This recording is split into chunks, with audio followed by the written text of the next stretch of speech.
Salut à tous. Bon bah aujourd'hui on va se faire la revue du Sirène 22 GTA.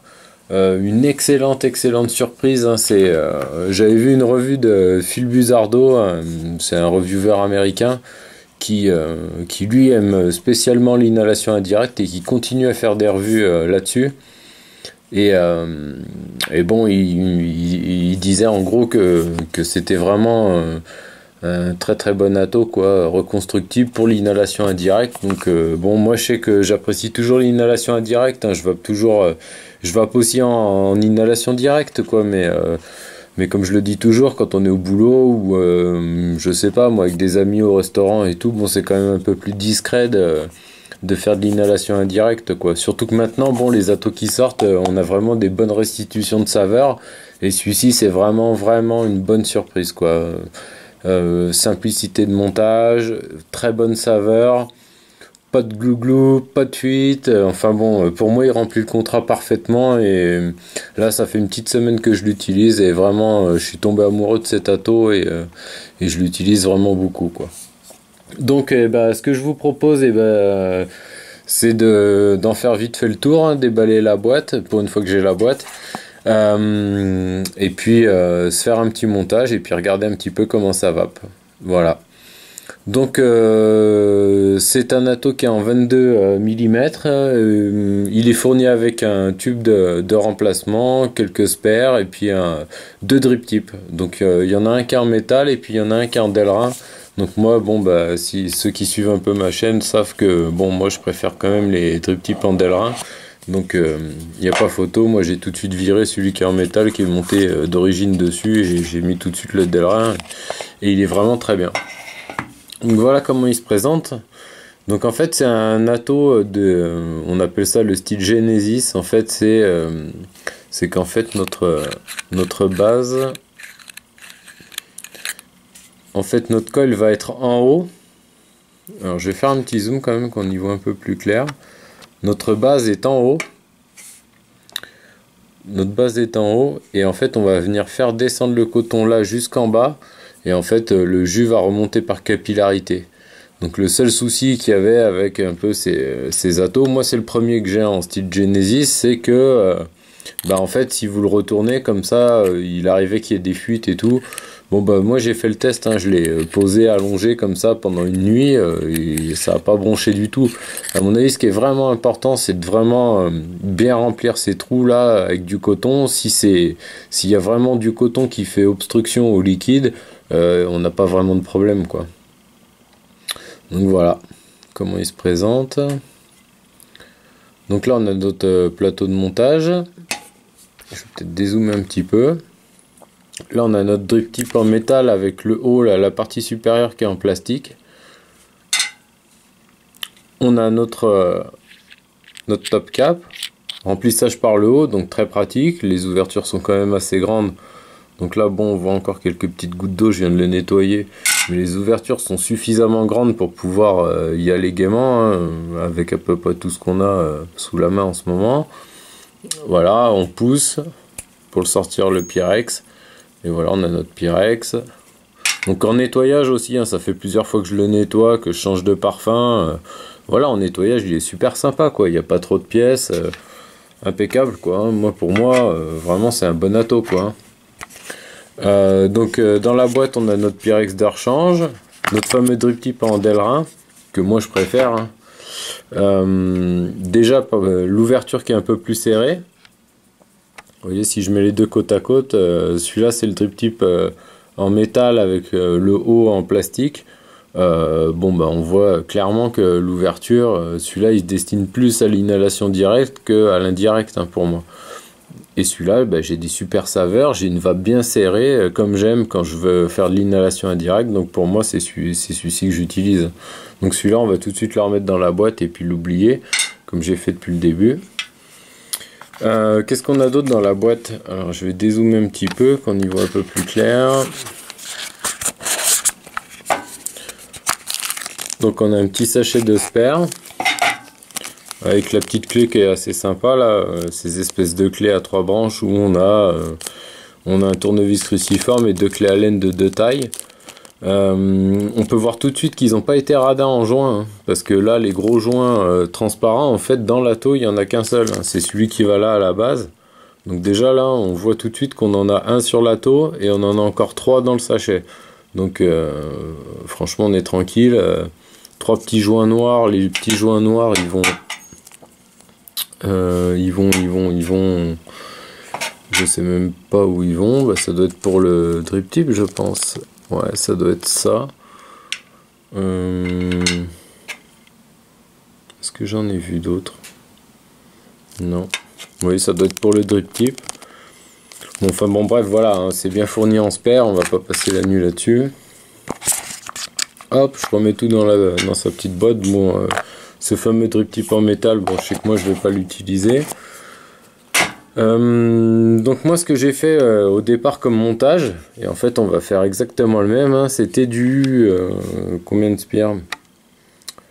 1, 2, 3, 4, 5, 6 apparemment. 1, 2, 3, 4, 5, 6, ouais 6 spires. 6 spires sur un diamètre de 0,3 sur du Cantal classique. Et franchement bah, je tombe, je sais plus, dans les 1,5 ohms, un truc comme ça.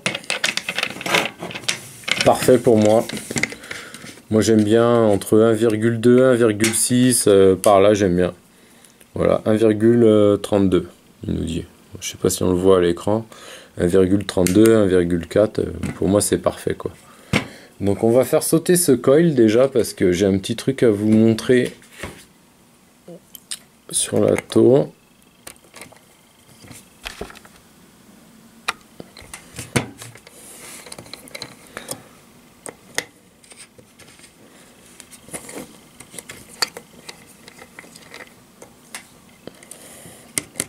Donc je vire mon coil et en fait on a cette petite pièce là ici en fait qui sert à réduire un petit peu l'aspiration. Donc pour l'inhalation indirecte, ça, cette petite pièce est très importante et en fait permet d'avoir un vrai atto fait pour l'inhalation indirecte, parce que des fois bon on a des attos, on arrive à faire de l'inhalation indirecte mais en fait il est pas conçu vraiment pour en faire quoi. Et du coup on n'a pas les mêmes résultats qu'un atto qui a vraiment été conçu pour faire de l'inhalation indirecte. Donc voilà, cette petite pièce s'enlève. Donc si un jour vous décidez de faire de l'inhalation directe, de mettre des liquides un petit peu plus visqueux, et ben il n'y a pas de souci, vous pouvez l'enlever. Voilà. Donc ça c'est très bien aussi. Franchement, très bonne idée, très bien conçu, pas super chiant à remettre et à enlever. Moi de toute façon cet atto, hein, vraiment, j'en suis super content. Ça fait une semaine là que je le trimballe de partout. Pas de fuite, vraiment impeccable et vraiment des super saveurs quoi. Ok, bah ce qu'on va faire tout de suite, on va se refaire un petit coil.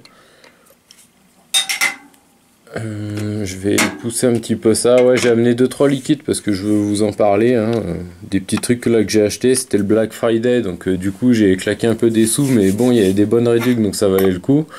Par exemple, je me suis acheté cette petite box là, la iStick Pico, que voilà, hein, hyper petite, elle prend une batterie 18650. Dessus là j'ai monté le Kabuki, le clone du Kabuki. Je remettrai peut-être un lien vers mon ancienne vidéo où en fait ça c'est un atto américain qui coûte environ dans les 120 euros, 130 euros, un truc comme ça. Avec les frais de port ça nous fait une bonne addition de 160. Bah là je l'ai acheté sur Fastech, je crois 12 $, un truc comme ça. Et franchement il marche très très bien. Donc c'est sûr, on n'a pas les finitions vraiment du Kabuki Titan, etc. Mais quand même, on retrouve une bonne vape, il n'y a pas de glou-glou, pas de fuite. Enfin bon, je ferai une revue là-dessus. En fait, ce que je voulais surtout vous montrer, c'était la petite Pico là qui est super sympa. Et pareil, je ferai une revue dessus. Je compte en fait refaire une... déjà, bon, je l'ai reçu aujourd'hui, donc c'est un peu tôt pour me donner mon avis définitif là-dessus. Bon, elle prend à peu près tous les fils, enfin bon, ça s'annonce bien quoi. Elle est extrêmement petite, hein. Vous voyez, si je la mets dans le creux de ma main, elle est super petite quoi. Voilà, et ça va super.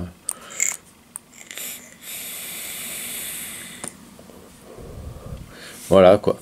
Un petit setup débutant que je vais conseiller à tout le monde. Donc à mon avis, je vais refaire une vidéo setup de débutant, mais avec ce matos-là. Mais bon, c'est un peu trop tôt pour se prononcer, donc je vais l'utiliser un petit moment et on verra si vraiment elle est si bien que ça, quoi. Donc on va attaquer notre montage. Donc on va se faire du 6 spires sur un diamètre de 0,3 avec du Cantal en 28 gauge. Donc 0,3, 0,32 je crois, de 0,32 mm de diamètre si mes souvenirs sont bons. Donc je prends mon outil Coilmaster avec du 30.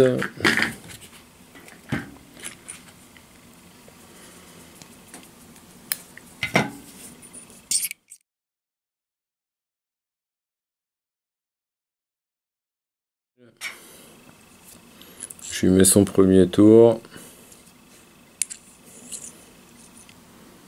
C'est parti, 2, 3, 4, 5, 6, 7, 8. Donc je mets toujours un peu plus, hein. En fait, moi je préfère enlever des spires après que de devoir en rajouter. Donc là je lui tire bien dessus. J'essaie de rendre tout ça un petit peu droit. Et puis je regarde un peu mes spires, comment ça se présente. Vous voyez, là c'est pas très bien serré, etc. Donc j'ai plutôt intérêt à enlever une spire. Mise au point, please. Oui. Bon, il veut pas. Donc j'ai plutôt intérêt à enlever des spires là qui sont décollées de ce côté-là plutôt que d'en enlever là où c'est très propre, quoi. Donc je l'attrape de ce côté. Et je vais y enlever le petit tour en trop. Donc moi ce que j'ai fait de la spire espacée, hein, de toute façon sur mon premier montage, et j'en étais très satisfait, donc on va refaire exactement la même chose. Hop, je rappuie. Donc on est à combien? 1, 2, 3, 4, 5, 6. 2, 3, 4, 5, 6, 7. Donc j'ai une spire en trop. J'en enlève encore une. Donc vous voyez, mon coil est pas terrible, mais bon, on va le rectifier après, hein, c'est pas très grave, quoi. Donc on va s'installer ça. Donc il y a aussi un truc que moi j'aime vraiment bien sur Stato, c'est qu'en fait il a les postes un petit peu comme sur le KFN5 en fait. Vous passez votre fil, vous lui faites carrément passer là de ce côté, il y a une petite encoche ici là. Je vais prendre un truc pour vous montrer. Vous voyez là on a une petite encoche ici qui permet de rentrer le fil dedans, et en fait on le coupe ici au lieu de le couper ici, et ça évite tous les problèmes de contact qu'il pourrait y avoir avec la chambre d'atomisation. Donc ça c'est pareil, pour moi c'est parfait, ça c'est vraiment une chose que j'adorais sur le KFN5, et bon bah du coup qu'il l'ait mis sur celui-ci, moi je suis ravi, hein. C'est vraiment le top. Donc moi je commence à rapprocher un peu ma vis, mais je la serre pas encore, hein. Donc je la rapproche un petit peu, voilà, et là je prends mon fil et je le fais passer comme je viens de vous dire. Donc je la fais rentrer carrément, voilà, ici, et là à partir de là je vais serrer. Vous voyez, ça prend bien le fil, ça l'entraîne. Hop, c'est parfaitement serré. Et vous voyez, pour couper, en fait, au lieu de couper ici, comme d'habitude sur les autres atos, et ben en fait, on peut carrément couper là. Et là, on est sûr qu'on n'a pas un petit bout de fil qui dépasse, c'est parfait. Donc moi, ça, pareil, hein, pour moi, ça, c'est le top. Vraiment, cet ato, je vais en dire que du bien, hein. Sérieux, c'est... Si vous faites de l'inhalation indirecte, vous voulez un tir constructif sympa avec une bonne contenance et tout, celui-là je vous le conseille vivement, quoi. Donc bon, mes spires sont pas terribles. On va regarder déjà à combien on est. 1,24. 1,24, mais je pense que si je lui mets un petit coup de chauffe déjà là, il va commencer à changer un petit peu. Bon là il me dit 1,15. On va lui mettre le coton et puis on va rectifier un petit peu les spires.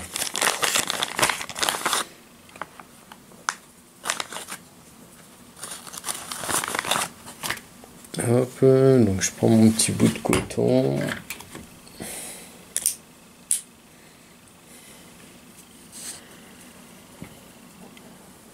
Donc là c'est du 0,3, donc il en faut quand même un petit peu du coton. Et surtout, bah, on laisse toute la longueur parce qu'on va avoir besoin de longueur quand même. Donc là, j'enlève l'extérieur d'un côté. On va voir un peu comment ça tombe. S'il y a besoin d'enlever l'autre côté, on verra. Je commence à le rouler un petit peu.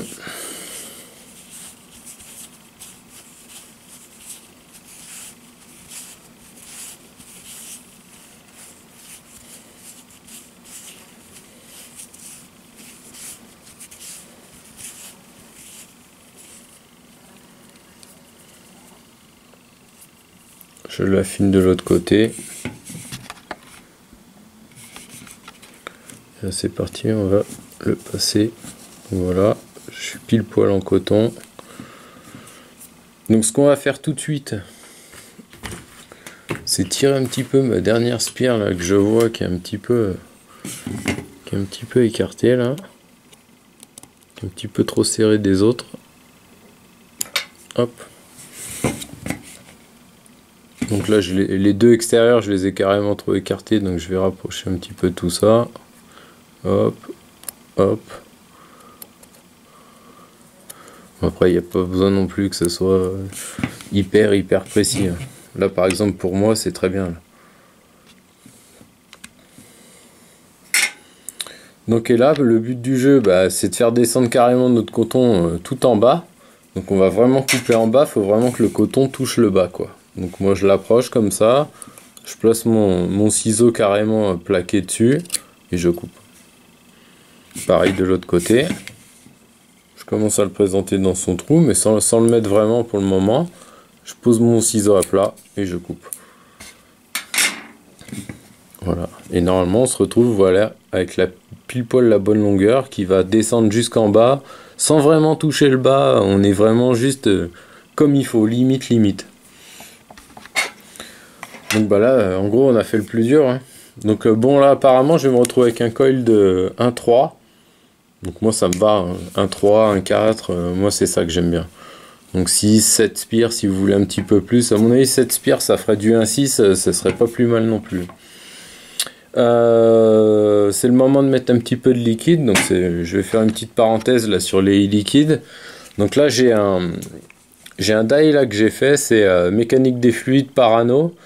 Donc c'est un vanille mûr, je l'ai fait dans du 50-50, 17%, 6 mg de nicotine, et je l'ai fait le 11 novembre.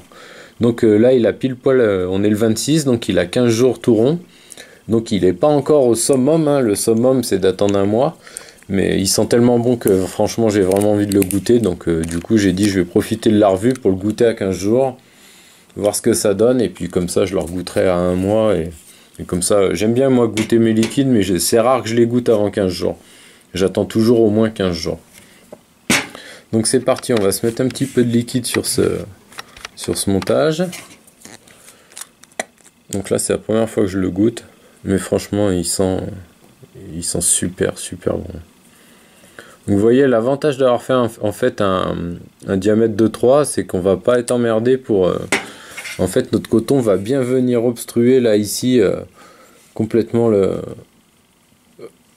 trou quoi. Donc c'est là qu'on va arriver à éviter en fait que si on le penche, bon bah on a du liquide. J'ai pas essayé avec un diamètre de 25, mais je pense qu'avec un diamètre de 25, il manque un petit peu de coton. Du coup, ça obstrue pas complètement le trou. Et c'est là qu'on peut commencer à avoir des petits problèmes de fuite et tout. Donc là, moi, ce montage, hein, ça fait au moins 4 fois que je le refais. J'ai jamais été emmerdé, donc je vais pas changer un truc qui marche très bien. Donc pour moi, c'est le montage parfait hein, pour Stato.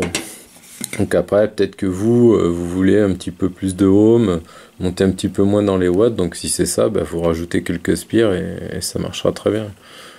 Voilà, surtout le plus important, vu qu'on va tout de suite tirer quelques barres, c'est bien notre coil. Donc on a notre joint là qui est déjà positionné en bas, que j'ai remis tout à l'heure après le nettoyage. On n'a plus qu'à venir poser notre Pyrex dessus. Je vais peut-être dézoomer un petit poil. On pose notre Pyrex. On vient présenter notre cheminée. On vise gentiment. Vous voyez, j'ai bien mis le coton dans le trou qui dépasse pas sur le pas de vis, histoire de pas être emmerdé. Et puis là on visse. On y va, on serre bien, hein, que le joint en bas s'écrase bien et qu'on n'ait pas de problème de fuite. Voilà, là c'est bien serré. Et là, il n'y a plus qu'à faire le plein. Donc voilà, un super râteau, franchement, que du bon. Donc contenance de 4 ml. Donc c'est pas mal. Pour de l'inhalation indirecte, 4 ml, vous avez le temps de voir venir. Hein. Ça va pas quand même se vider en 2 secondes. Donc là j'en ai mis un petit peu, j'ai un peu versé comme un porc. Donc j'utilise mon coton, mon excédent de coton pour ramasser un petit peu ce qui traîne. Je remets mon top cap. Pareil, on serre bien, pas trop, on ne pas. Mon drip tip. Et voilà. On est prêt. Et vous voyez, ça lui fait une bonne tronche. Hein. Je vais zoomer un petit peu. On a bien notre coton qui arrive jusqu'en bas. Pas tout à fait, vous voyez, il y a un espèce de petit millimètre en fait avant le fond. Et puis voilà, hein, le coton remonte bien par capillarité. Moi j'utilise du coton tout à fait classique, hein, c'est du puff. J'achète des gros sachets, il y en a je sais pas combien dedans. Mise au point, please. Bon, enfin bon. J'utilise des sachets, c'est pas du coton haut de gamme et tout, et franchement ça marche super bien. Donc pendant que ça s'abîme un petit peu, là je vais laisser mon coton un petit peu s'imbiber, et puis je vais vous parler un petit peu des 2 liquides là qui traînent depuis le début de la vidéo là sur la droite. Donc lui on va le mettre de côté un petit peu. J'ai acheté ça là, vu que c'était le Black Friday, j'ai eu 20% de remise dessus sur Cumulus Vap. Si vous connaissez pas ce shop, franchement moi je trouve qu'ils sont très bien, donc je vous invite à aller faire un tour, de toute façon je mettrai le lien. Donc Dinner Lady Lemon Tart, tarte citron meringuée. Moi je connaissais bien le Death Driver de fût qui était déjà très très bon. Celui-ci là je viens de le goûter, franchement c'est une tuerie. D'ailleurs il a gagné je crois le premier prix au Vape Expo à Paris, et je comprends pourquoi. On a vraiment on a le citron, on a bien la meringue bien plus prononcée que sur le Death Driver de fût pour ceux qui connaissent. Et le petit goût de tarte à la fin, excellent liquide, hein, vraiment magnifique. Voilà, hein, je pense que ça va être fumé très très vite ça. J'ai amené ça aussi, Custom Mixed. Alors lui, bon, je le connais depuis très très longtemps, hein, un espèce de flan au fromage. Je crois que c'est une recette mexicaine, un truc comme ça. Je sais plus exactement, ou, enfin bon, un truc comme ça.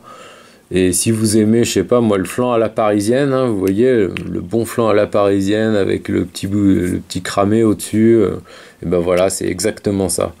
Franchement, le goûter, c'est l'adopter quoi. D'ailleurs, bah, je l'ai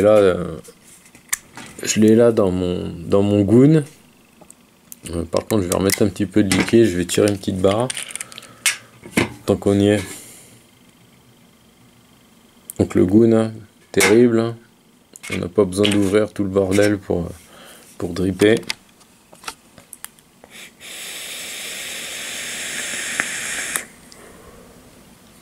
Voilà, grosse production de saveurs, vraiment des goûts magnifiques.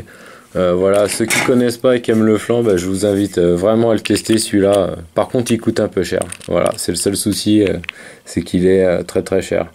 Donc je sais qu'ils font des fioles de 120 ml ou vraiment des gros conditionnements, mais dépêchez-vous parce que la TPD arrive et en janvier, bah, on pourra plus acheter que des fioles de 10 ml.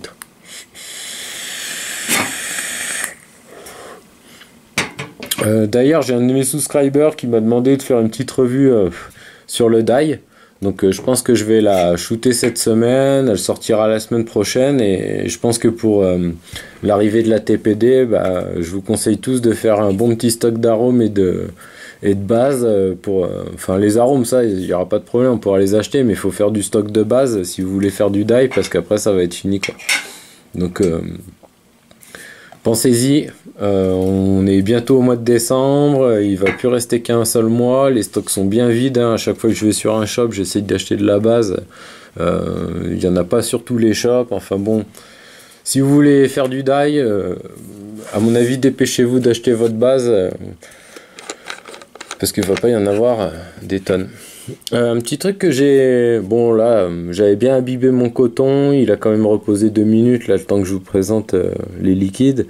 Le seul truc qu'on n'a pas bien regardé, c'est les ouvertures ici. Donc en fait, c'est le seul point négatif pour moi pour Stato. Donc vous voyez, hein, on a un gros trou, c'est cliquis. Vous entendez, il y a une petite bille là, on entend, c'est cliquis. Donc premier trou assez énorme, je crois qu'il fait 3 mm, je veux pas dire de conneries, mais... donc après on a celui-ci. Donc ça c'est bien pour l'inhalation directe. En enlevant bien sûr la petite vis que j'ai montré tout à l'heure. Et puis moi pour l'inhalation indirecte, en fait je me mets au premier trou. Mais je trouve qu'elle est ce trou là, d'ailleurs Phil Buzardo le disait dans sa revue, un trou supplémentaire un tout petit peu plus petit aurait été sympa pour vraiment ceux qui aiment la vape serrée, la vraie inhalation indirecte quoi. Donc là, moi ça fait comme ça. Et donc bon bah si vous voulez un petit peu plus serré, ce qui est bien quand même, il y a la solution de pouvoir le mettre à la moitié comme ça. Donc là on a vraiment une vape bien serrée. Le problème c'est qu'on n'est pas dans les clics, donc ça a tendance à bouger, donc souvent vous vous retrouvez, il se remet en position là comme ça, voilà. Mais sinon moi, ça fait une semaine que je vape comme ça, je le trouve un poil trop aérien, mais franchement ça marche super bien. Donc on va se le mettre sur la Pico, je vais virer le... Ça nous change un petit peu de la Evic qui est toute défoncée, toute noire sur toutes les vidéos. Puis on va voir à quoi ça ressemble. Vous voyez déjà c'est un petit peu... Sur la Pico ça dépasse un petit poil là, ici. Donc en fait il fait 22, mais avec la bague là de réglage d'airflow il fait un tout petit poil plus. Faudrait que je le mesure, je pense que je mettrai ça en commentaire, je vais mesurer au pied à coulisses pour voir exactement combien il fait. Bon bah voilà, hein. Qu'est-ce qu'il nous dit? 1,26 ohms, on est à 10 watts, on va peut-être monter un petit peu. Allez, je vais me mettre à 12 watts et puis je vais déjà tirer quelques barres comme ça.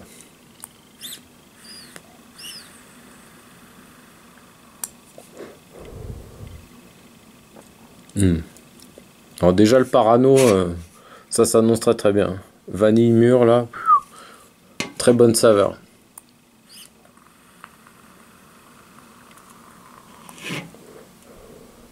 Alors là on entend un petit sifflement et en fait c'est que l'atto là il est tellement près de mon truc qui retient ma pile là qu'en fait ça le fait siffler un petit peu.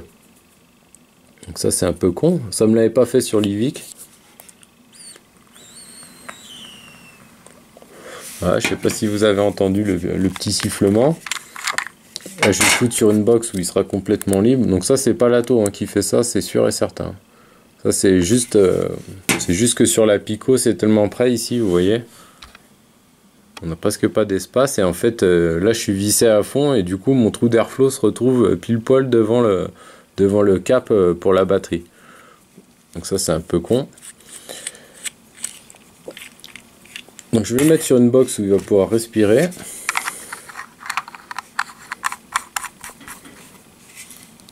Hop, je suis bien au premier trou, je suis à combien? 13 watts, on va se calmer un petit peu.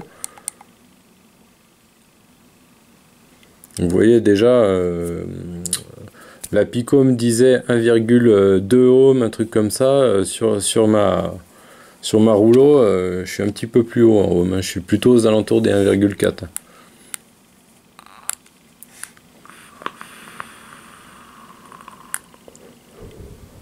Voilà, et là j'ai pas le sifflement. Je suis en inhalation indirecte, mais j'ai une bonne production de vapeur, donc c'est du 50-50, donc c'est normal que j'ai un petit peu plus de vapeur que des liquides assez classiques, là, en 70, en 60-40, quoi.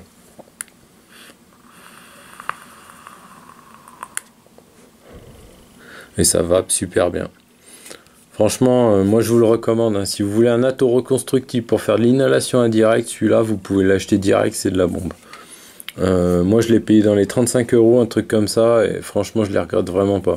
À mon avis, lui il va me suivre et il va mettre quelques-uns de mes attos inhalation indirecte aux oubliettes, quoi.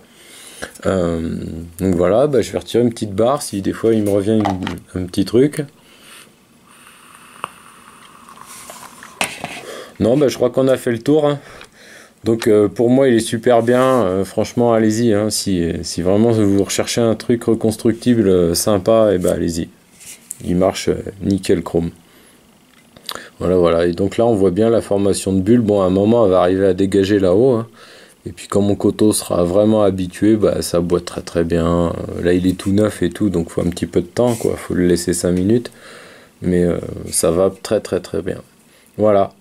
Bon, bah, je vous dis à bientôt, hein. J'ai plein de matos qui est arrivé, hein. J'ai le clone du Kabuki, j'ai la Pico. J'ai acheté aussi le Vika Fantasy. Voilà, j'ai tout ça à faire comme revue. La revue sur le die. Je vais refaire une petite revue là assez rapide aussi sur le montage Troll Doll là que j'ai vu de Grim Green. Je l'ai testé moi sur mon Bilo V2.5 et il marche d'enfer. Donc du coup bah, je vais refaire une petite vidéo de 10 minutes pour montrer ce petit montage qui est bien sympa et qui fonctionne très bien sur le Bilo. Voilà. Bon bah je vous dis bonne vape et à bientôt.